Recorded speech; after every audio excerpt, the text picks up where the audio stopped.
السلام علیکم دوستو، خوش آمدید میرے چینل پر۔ دوستو آج میں آپ کو زکوٰۃ کے حوالے سے بتاؤں گا کہ عملیات میں جو زکوٰۃ دی جاتی ہے حروف تہجی کی، وہ کیسے ہے اور کیا طریقہ کار ہے اس کا۔ اور میری آپ سے گزارش ہے کہ اس ویڈیو کو اینڈ تک لازمی دیکھیے گا تاکہ آپ کو سمجھنے میں سیکھنے میں آسانی ہو۔ تو چلے آئیے ہم اپنے موضوع کی طرف۔ دوستو، روحانی عملیات کا موضوع زکوٰۃ و صدقات کے ذکر کے بغیر ادھورا ہے۔ کوئی بھی عامل اس وقت تک عمل صحیح کا اہل نہیں ہوتا جب تک اس نے اپنے عمل کی زکوٰۃ ادا نہ کی ہو۔ عملیات میں ایک بنیادی مسئلہ زکوٰۃ کا ہے۔ اکثر عاملین اس کو نظر انداز کر دیتے ہیں، نتیجتاً انہیں جگہ جگہ ناکامی کا سامنا کرنا پڑتا ہے۔ جو پیشہ ور عاملین ہیں وہ تو ناکام ہونے پر بھی جھوٹ بول کر کام چلا لیتے ہیں، لیکن پریشانی اور مایوس کن جو عوام ہے ان کو گھیر لیتی ہے۔ جو اپنے مسائل کے لیے عاملین کے پاس آتے ہیں، اس لیے ان تمام حضرات کے لیے زکوٰۃ کی ادائیگی ضروری ہے جو اس راہ میں قدم رکھنے کا ارادہ کر رہے ہیں۔ اکابرین کی تحقیق کے مطابق زکوٰۃ کی حقیقت یہ ہے کہ حق تعالیٰ نے اپنی قدرت کاملہ سے ہر حروف پر اور قرآن کی ہر آیت پر اور اپنے تمام اسما پر ملائکہ کو مسلط کر دیا ہے، جو ہر حروف کا تعلق کسی نہ کسی فرشتے سے وابستہ ہے۔ پھر وہ فرشتہ جو کسی حرف یا آیت پر نگراں ہوتا ہے وہ حیثیت سردار کے ہوتا ہے۔ پھر اس کے ماتحت اور بھی فرشتے ہوتے ہیں جو اللہ کے بنائے ہوئے قانون اور ضابطے کے مطابق اپنے سردار کے احکامات کی تعمیل کرنے پر مجبور ہوتے ہیں۔ یہ بات تو سب کو سمجھ آتی ہے کہ ہمارے کسی حکم کی تعمیل وہی شخص کرے گا جس سے کوئی تعلق یا تعارف ہوگا۔ بے تعارف اور بلا تعلق اگر کوئی کام آ جائے تو یہ صرف اتفاقی امر ہوتا ہے، ورنہ تو آپ نے دیکھا ہے کہ اس دنیا میں کام کسی سے لینا جسے جان پہچان نہ ہو کتنا مشکل ہوتا ہے۔ اس حقیقت کے پیش نظر ذرا سوچیں، جن موکلین یا ملائکہ سے ہمارا کسی بھی طرح کا تعارف یا تعلق نہ ہو اور ہم اس آیت کا عمل کرنے چلیں جس آیت پہ بطور نگران وہ مسلط ہیں، تو بھلا یہ کیسے ممکن ہے کہ عمل میں تاثیر پیدا ہو جائے؟ یہ بات بھی اپنی جگہ صحیح ہے کہ اصل چیز مرضیات خداوندی ہے، لیکن یہ بات بھی اپنی جگہ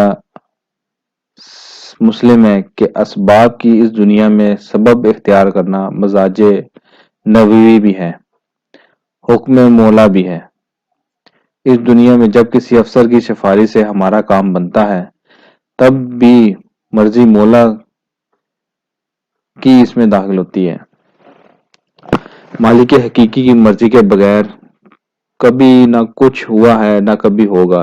اسی طرح عملیات کی راہ میں اگر فرشتوں کی سفارش یا امداد سے کچھ کام بن جائے تب بھی مولا کی مرضی و اذن کا اس میں دخل ہوتا ہے۔ لیکن جس طرح اس دنیا کا جو اسباب کا عقیدہ ہے، ہم بالائے لوگوں سے سفارشیں کراتے ہیں اور افسران کی خوشامد کرتے ہیں، اسی طرح عملیات میں تاثیر پیدا کرنے کے لیے ملائکہ اور موکلین سے شناساتی پیدا کرنا اور ان کے ذریعہ کام کرانے کی جد و جہد کرنا توحید کے منافی نہیں ہے۔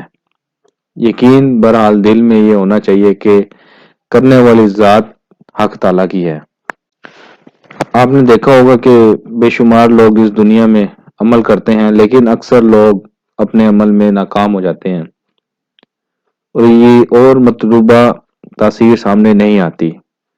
تو اس کا صاف مطلب یہ ہوتا ہے کہ عمل میں کہیں نہ کوئی کمی باقی رہ جاتی ہے جس کی وجہ سے عمل بے تاثیر ہو کر رہ جاتا ہے، ورنہ اس دنیا میں کوئی بھی چیز ایسی نہیں ہے جو باذن اللہ مؤثر نہ ہو، لیکن ہر چیز اپنا اثر اسی وقت دکھاتی ہے جب اسے قاعدے اور طریقے سے استعمال میں لایا جائے۔ کسی بھی چیز سے فائدہ اٹھانے کے لیے نیکی بدی بھی کوئی مفید اور معنی نہیں بنتی۔ اگر طریقے سے کام کیا جائے گا تو برا آدمی بھی کچھ نہ کچھ لے اڑے گا، اور اگر بے قاعدہ کام کیا جائے گا تو نیک اور پارسا انسان بھی کامیابی سے محروم رہے گا۔ اس لیے کہ اسباب کی اس دنیا میں کامیابی سے ہمکنار ہونے کے لیے منزل کی طرف صحیح قدم اٹھانا ضروری ہے۔ زہر کا پیالہ نیک آدمی پیے یا بدکار آدمی، زہر اپنا اثر دکھا کر رہے گا۔ اسی طرح تریاک کا استعمال برا آدمی کرے یا بھلا آدمی، اس کا اثر بھی ظاہر ہو کر رہے گا۔ شیرینی چینی جو ہے سب کے لیے میٹھی ہوتی ہے، نمک سب کے لیے نمکین ہوتا ہے۔ ایسا نہیں کہ نمک والی چیز نیک آدمی کے منہ میں جا کے اپنا ذائقہ بدل دے یا وہ میٹھی ہو جائے۔ بہرحال یہ دنیا کے اسباب ہیں۔ عملیات میں زکوٰۃ کی ادائیگی اسی طرح ضروری ہے جس طرح نماز کے لیے وضو شرط ہے۔ بغیر وضو کے جو نماز ادا کی جائے گی وہ ظاہر ہے نماز نہیں ہوگی، لیکن ایسی نماز بے روح ہوگی اور اس کا کوئی نتیجہ دین و دنیا میں ظاہر نہیں ہوتا۔ ایسی نماز ہمارے افعال و کردار پر کوئی اثر نہیں چھوڑے گی اور آخرت میں بھی اس پر کوئی اجر نہیں ملے گا۔ اسی طرح عملیات جو زکوٰۃ کے بغیر تجربے میں لائے جائیں گے بے روح رہیں گے، ان کا کوئی مثبت اثر ظاہر نہیں ہوگا، اور اگر ظاہر ہوگا تو صرف اتفاقی، جس طرح اس دنیا میں زہر پی کر بھی انسان نہیں مرتا۔ حالانکہ زہر کا کام تو مار ڈالنا ہے، لیکن کبھی کبھی جب اللہ کی مرضی نہیں ہوتی تو چھری اور آگ بھی اپنا کام نہیں کرتی، لیکن اسے قاعدہ کلیہ نہیں سمجھا جا سکتا۔ بہرحال جو لوگ عامل بننے کے آرزومند ہیں وہ یہ بات اپنے دل میں اتار لیں کہ عملیات سے پوری طرح مستفید ہونے کے لیے زکوٰۃ کی ادائیگی بہت ضروری ہے۔ زکوٰۃ کی ادائیگی کا مشہور طریقہ تو یہ ہے کہ جس اسم الہی یا جس عظیمت کی زکوٰۃ نکالنی ہو اسے 1.25 مرتبہ ایک وقت مقرر کر کے پڑھا جاتا ہے، کم سے کم ایک چلہ یعنی کہ 40 دن، یا پھر اسے زیادہ 3 چلوں میں یعنی کہ 120 دن میں بھی 1.25 مرتبہ تعداد اس کی پوری کی جاتی ہے۔ لیکن عاملین نے زکوٰۃ کی مختلف قسمیں بتائی ہیں، آج میں انشاءاللہ تعالیٰ اس کی تفصیل پر روشنی ڈالوں گا۔ یہ بات یاد رکھنی چاہیے کہ یہ زکوٰۃ جو عمل کے لیے ادا کی جاتی ہے اس کی شرعی کوئی حیثیت نہیں ہے، یہ عمل کو مضبوط کرنے کے لیے ہے اور ارباب تجربہ نے اسے ایجاد کیا ہے۔ عاملین محققین نے زکوٰۃ کی مختلف قسمیں بیان کی ہیں اور تقریباً ہر زکوٰۃ کے الگ الگ اثرات بھی بتائے ہیں۔ مثلاً زکوٰۃ کی ایک قسم یہ بھی ہے، عامل اپنے نام کی اعداد نکالے اور قرآن حکیم کی آیت کو جس کے ذریعہ کوئی عمل کرنا چاہتا ہو اپنے نام کے اعداد کے مطابق ایک رات پڑھے، اسی طرح 40 رات پڑھنے سے زکوٰۃ ادا ہو جائے گی۔ لیکن یہ زکوٰۃ صرف ایک ہی بار عمل کے لیے کارآمد ثابت ہوگی، اور ایک ہی بار عمل کرنے کے بعد باطل ہو جائے گی۔ اب اس میں اثر باقی نہیں رہے گا۔ مثلاً حسن کے مجموعی اعداد جو ہیں 118 ہیں۔ اب آیت کریمہ کو مؤثر بنانے کے لیے سلام قولا من رب الرحیم کی زکوٰۃ ادا کرنا چاہتا ہوں تو میں روزانہ بانیہ زکوٰۃ مذکورہ آیت کو 118 مرتبہ پڑھوں گا تو زکوٰۃ ادا ہو جائے گی۔ زکوٰۃ کی ادائیگی کے بعد میں نے مذکورہ آیت کو کسی سہی زدہ انسان کے لیے پانی پر پڑھ کر دم کیا، اور اسی طرح میں نے اس کو آیت اپنے ایک عمل کے لیے پڑھ لیا۔ اس عمل کے بعد آیت مذکورہ کی زکوٰۃ ختم ہو جائے گی۔ اب کسی اور عمل کے لیے مجھے دوبارہ سے پھر زکوٰۃ ادا کرنی ہوگی۔ بہرحال عامل کے اپنے نام کے مجموعی اعداد کے برابر جو زکوٰۃ 40 دنوں میں ادا کی جاتی ہے وہ صرف ایک ہی بار عمل کرنے کے لیے ہوتی ہے، اور اس کے بعد اس کے اثرات زائل ہو جاتے ہیں۔ زکوٰۃ کا دوسرا طریقہ یہ ہے کہ جس عمل یا آیت کی زکوٰۃ ادا کرنی ہو اس کے حروف گن لیے جائیں۔ جتنے حروف اس کے ہوں اتنے ہی 100 مرتبہ اسے پڑھا جائے اور لگاتار 40 دن تک پڑھا جائے۔ یہ زکوٰۃ بھی ایک ہی مرتبہ عمل کے لیے ہوتی ہے۔ مثلاً میں یہاں مثال دیتا ہوں۔ مثال کے طور پر آیت کے کل حروف 18 ہیں تو روزانہ 1800 مرتبہ پڑھنا چاہیے۔ زکوٰۃ کا یہ طریقہ پہلے والے طریقے کے مقابلے میں زیادہ قوی ہے، لیکن اس طریقے سے بھی ایک ہی مرتبہ کے لیے زکوٰۃ ادا ہوتی ہے۔ ایک مرتبہ عمل کرنے کے بعد اس کی زکوٰۃ ختم ہو جائے گی۔ اس کے علاوہ زکوٰۃ کی اور بھی بہت ساری قسمیں ہیں، بیان کی گئی ہیں، وہ بھی میں آپ کو بتا دیتا ہوں۔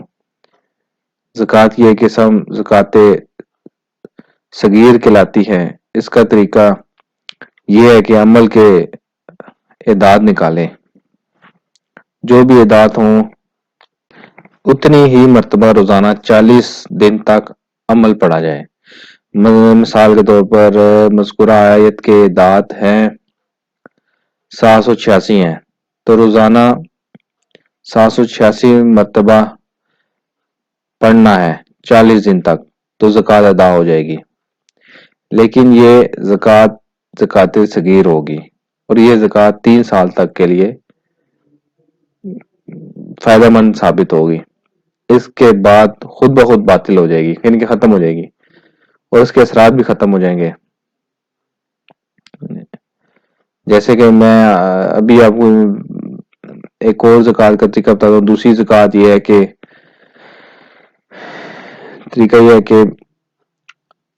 جو بھی اعداد ہیں اس کے اعداد کو نصف کر لیا جائے۔ مثال کے طور پر سلام قولا من رب الرحیم کے اعداد ہیں 850، اس کے نصف ہوئے 424۔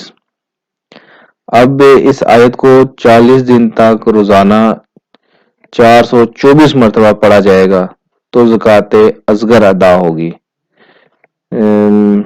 مثال کے طور پر بسم اللہ کو 393 مرتبہ روزانہ 40 دن تک پڑھا گیا تو زکوٰۃ اصغر ادا ہوگی۔ یہ زکوٰۃ اصغر کے مقابلے میں کمزور بھی ہے اور اس کے اثرات 1 سال تک باقی رہتے ہیں، اس کے بعد زائل ہو جاتے ہیں۔ اچھا جی، اب تیسرا طریقہ ہے زکوٰۃ صغائر، یعنی زکوٰۃ اصغر کا نصف۔ جو بھی آیت ہے روزانہ اس کو 212 مرتبہ پڑھیں گے 40 دن تک تو زکوٰۃ صغائر ادا ہوگی۔ اس طرح مثال کے طور پہ اگر روزانہ بسم اللہ کو 194 مرتبہ پڑھیں گے تو بسم اللہ کی زکوٰۃ صغائر ادا ہوگی۔ یہ زکوٰۃ اصغر سے بھی کمزور ہے اور اس کے اثرات 6 مہینے تک رہتے ہیں، اس کے بعد اس کا بھی اثر ختم ہو جاتا ہے۔ زکوٰۃ کی چوتھی قسم زکوٰۃ اصغر الصغائر، یعنی زکوٰۃ یعنی زکات صغیر کا بھی نصف یعنی کہ اس کا بھی آدھا، جیسے کہ بسم اللہ کو 98 مرتبہ روزانہ 40 دن تک پڑھیں گے تو زکات اصغر الصغائر ادا ہوگی۔ یہ زکات صغائر کے مقابلے میں بھی کمزور ہے اور اس کے اثرات 3 ماہ تک رہتے ہیں، پھر اس کے بھی ختم ہو جاتے ہیں۔ یعنی کہ آپ کے آسانی کے یہ بتایا جا رہا ہے کہ اگر آپ اتنے دنوں میں اس کو پڑھتے ہیں، ایک مخصوص وقت میں، ٹھیک ہے، روزانہ پڑھتے ہیں، تو یہ اس میں تاثیر پیدا ہو جاتی ہے، جس کو ہم کہتے ہیں، اکثر زبان میں کہتے ہیں چلہ، ٹھیک ہے۔ یہ جو چلہ ہے یہ ہمارے پیغمبروں سے ثابت ہے، قرآن میں ذکر ہے، جیسے حضرت موسیٰ علیہ السلام کو اللہ تعالیٰ نے کوہ طور پر بلایا 30 دن کے لیے، پھر بعد میں 10 دن مزید بڑھا دیے تو وہ 40 دن وہاں رہے۔ ہمارے نبی پاک صلی اللہ علیہ وسلم غار ہیرا میں، غار سور میں کئی دن جا کے وہاں رہتے تھے، عبادت کیا کرتے تھے۔ اسی طرح اللہ کے جتنے بھی نیک اولیاء کرام آئے ہیں، گزرے ہیں، انہوں نے بھی اس پر عمل کیا ہے۔ اللہ کے بڑے بڑے پاک بزرگ نیک اللہ کے بندے گزرے ہیں۔ اور یہ بات آپ ضرور یاد رکھ لیں کہ اس دنیا میں انسان کے جسم کو موت آتی ہے، انسان کی روح کو موت نہیں آتی۔ جسم ادھر ہی رہ جاتا ہے، روح نکل جاتی ہے۔ عالم ارواح جو آسمانوں پر ہے، اللہ کے ہاں جگہ ہے، نیک روحیں جو ہوتی ہیں وہ نیک جگہ پر چلی جاتی ہیں عالم ارواح میں، جو بد ہوتی ہیں وہ بد جگہ پر چلی جاتی ہیں اور وہاں پہ وہ قید ہوتی ہیں۔ جو اللہ کے نیک بندے ہوتے ہیں، جو روح ہوتی ہیں، انہوں نے اللہ کو راضی کیا ہوتا ہے دنیا میں، اس لیے وہ اللہ کے حکم سے اس دنیا میں ہر جگہ سفر کرتی ہیں، آسمانوں پہ بھی اور یہاں زمین پر بھی۔ ٹھیک ہو گیا؟ یہ بات سمجھ لیں کہ روح کو موت نہیں آتی، جسم کو موت آتی ہے۔ جسم اس زمین کی چیز ہے، یہاں مٹی مٹی ہوتا ہے، قیامت والے دن دوبارہ اٹھایا جائے گا تو حساب کتاب ہوگا۔ تو جو روح پاک ہوں گی وہ جنت میں جائیں گی اپنے جسموں کے ساتھ، جو بد ہوں گی وہ اپنے جسموں کے ساتھ جہنم میں جائیں گی۔ ٹھیک ہو گیا؟ اب آتے ہیں ہم، اور یہ ہے کہ روح کی جو غذا ہے نا، وہ ہے اللہ کا ذکر۔ جتنا آپ ذکر کریں گے، نماز پڑھیں گے، اتنی آپ کی روح میں طاقت ہوگی، آپ کی روح پاورفل ہوگی، اور دنیاوی خواہشات کا جتنا آپ پرہیز کریں گے، جلالی و جمالی کا خیال رکھیں گے، ٹھیک ہو گیا، تو آپ کو اتنا ہی اس چیز کا فائدہ پہنچے گا۔ پانچویں جو زکوٰۃ کا طریقہ کار ہے، وہ جو بھی آیت آپ نے پڑھنے اس کے حروف گن لیں کتنے ہیں، اور اس کے حروف کی اعداد حاصل کر لیں، نکال لیں، یعنی کہ اور اس حروف کی تعداد کو اعداد سے ضرب دیں۔ یعنی کہ جو جیسے کہ 3x3 کا جو میں نے نقش بتایا تھا آپ کو، ٹھیک ہے، کوئی بھی آیت ہے، آپ نے جیسے بسم اللہ الرحمن الرحیم کے 786 ہیں،